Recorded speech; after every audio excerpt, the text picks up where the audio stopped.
नियोजित शिक्षकों ने बिहार के उप मुख्यमंत्री सम्राट चौधरी से 1.5 घंटे तक मुलाकात की और ऐसे में नियोजित शिक्षकों ने सक्षमता परीक्षा नहीं देने की बातों को उप मुख्यमंत्री के सामने रखा और साथ ही साथ के पाठक जो लगातार शिक्षकों को लेकर फरमान जारी करते रहते हैं, इसको लेकर भी शिक्षकों ने उप मुख्यमंत्री से शिकायत की।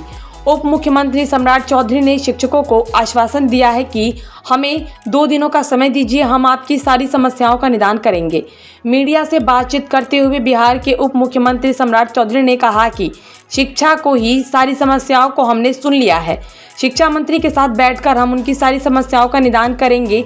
वहीं नियोजित शिक्षकों का कहना है कि बातचीत सकारात्मक हुई है और हमें पूरी उम्मीद है कि बिहार के उप मुख्यमंत्री सम्राट चौधरी हमारी समस्याओं का निदान करेंगे, क्योंकि जब वह विपक्ष में थे तो उसी दौरान भी उन्होंने हमारी समस्याओं को उठाया था। सड़कों पर विरोध प्रदर्शन भी किया गया था उनके द्वारा।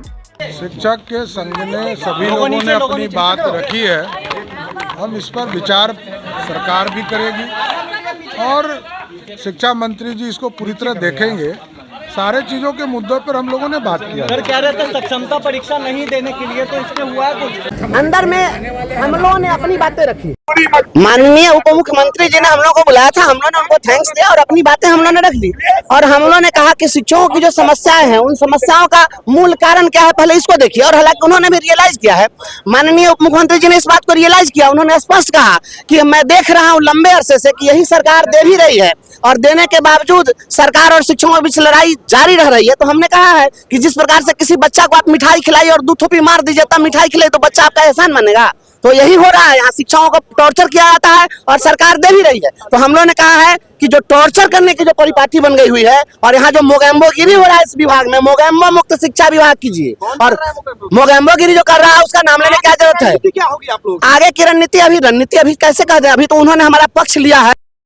उप मुख्यमंत्री जी ने कहा है कि हम ये सरकार और शिक्षकों के बीच जो लड़ाई है उस लड़ाई को हम खत्म करेंगे और आपकी जो मांगे हैं वह जायज है। स्थानांतरण करने की जो बात हो रही है बिल्कुल ये गलत है। उन्होंने तो यहाँ तक कह दिया कि यह बिल्कुल आप लोगों का संवैधानिक अधिकार है स्वैच्छिक स्थानांतरण का। तो हम लोगों ने कह दिया कि परीक्षा क्यों, यह हमेशा परीक्षा होती है। अब अगली बार अग्नि परीक्षा, वायु परीक्षा, जल परीक्षा, जीवन और परीक्षा देते रहेंगे, इसलिए हम लोग परीक्षा नहीं देंगे। मध्य प्रदेश में भारतीय जनता पार्टी की सरकार है, उसका उदाहरण हमने दिया है, पूरा लेटर दिया है कि मध्य प्रदेश में आपकी सरकार ने जब वहां पर सभी लोकल बॉडीज के संविदा शिक्षकों को अस्थायी कर दिया, तो फिर आप बिहार में करने में आपको यह शर्त की क्या जरूरत है? यह शर्त केवल और केवल शिक्षकों को परेशान करने के लिए किया जा रहा है। और प्रतिदिन आप देखें ठंडक में बच्चे मरे हैं, इसका हमने उदाहरण दिया है कि कोई भी फरमान जारी कर दीजिए।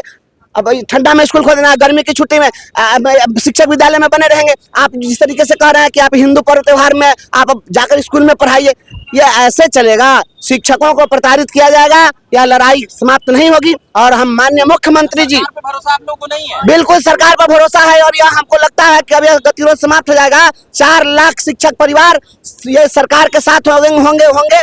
आप प्रदर्शन नहीं कीजिएगा? आप लोग प्रदर्शन हम लोग शौक से थोड़ी ही करते हैं, सरकार प्रदर्शन के लिए मजबूर करती है। जब आप के बारे में भी कोई बात की आप लोगों ने? निश्चित रूप से हमने उन पर एक चार्जशीट फाइल किया है। वो चार्जशीट है कहाँ लाई जी? चार्जशीट हमने फाइल किया है। हमने उनके मांगे आप समझा नहीं पा रहे। मुख्य मांगे कि हम सभी लोगों को बिना शर्त राज्यकर्मी का दर्जा दीजिए। और प्रताड़ना का जो दौर हो रहा है, उन्हें यह फिक्र है हरदम नई तर्जे जफा क्या है, हमें भी शौक है देखें सितम की इंतहा क्या है। ये सितम की जो इंतहा है ये होनी चाहिए, हम इसकी बात करने के लिए हैं जी। बिल्कुल निश्चित रूप से हम संतुष्ट हैं और इसके लिए हम माननीय उप मुख्यमंत्री जी को बहुत बहुत धन्यवाद देते हैं।